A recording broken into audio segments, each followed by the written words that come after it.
After saying goodbye to my dying wife, I walked out of the hospital with tears streaming down my face. The kind of tears you don't wipe, you just let them fall. She had hours left, maybe less. The cancer had hollowed her out. What remained of her was breath and pain. I hated leaving her side. But our son needed food, and I needed air. That's when I heard them, two nurses near the vending machines. Whispers, low but sharp. That's her husband? Yeah, poor guy still doesn't know. I stopped, but didn't turn. God, to find out now about the affair while she's dying? I didn't move, not even when the soda can dropped from the machine behind them. They didn't see me, they just walked away, laughing. The word affair clung to the inside of my skull like smoke. I'd heard it before, once, 2 years ago, a rumor from a friend I no longer speak to. I confronted her then. She smiled, tired, said people made things up when they saw others happy. She kissed me, told me she loved me. I believed her, because I needed to, because our son was 4, because we were rebuilding after her first surgery, because I still loved her and didn't want to believe I'd spent my loyalty on a ghost.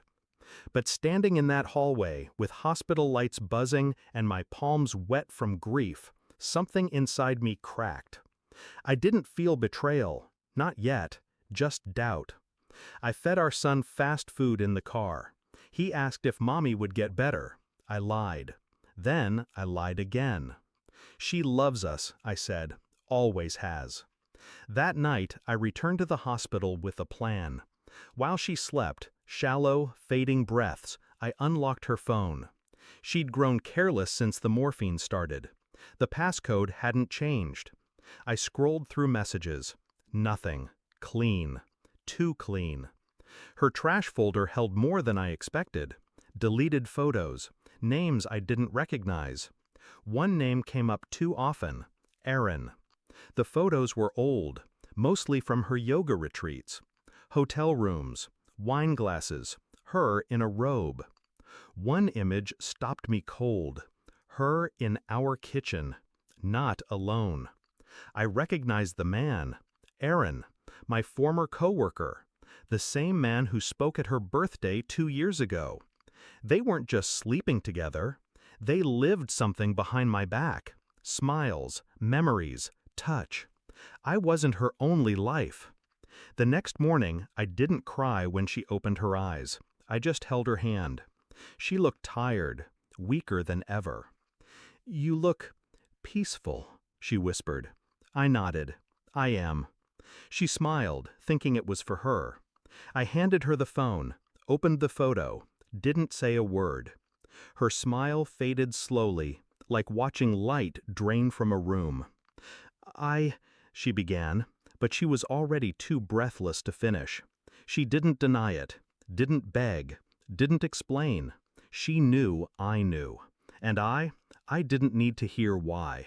All I said was, "You lied with every breath you had." She cried, not from guilt, but from being seen. I didn't tell her family, didn't scream, didn't destroy the image they held of her. That would have been too easy. Instead, at the funeral, I gave the eulogy, spoke of love, strength, grace, watched her parents sob into tissues, saw Aaron in the back row, sunglasses on indoors. He avoided my gaze. I finished the speech, stepped down, walked directly to him. No one watching could hear. "You'll never touch my son," I said. "You'll never speak his name. You were her disease, too."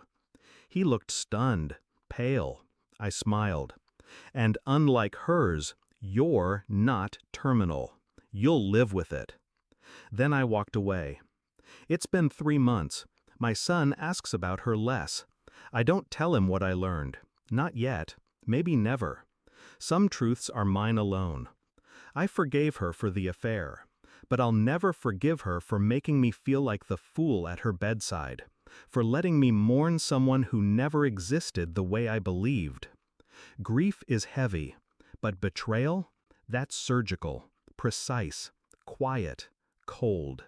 And I carry it with ease now, because the weight of truth is lighter than the burden of a lie.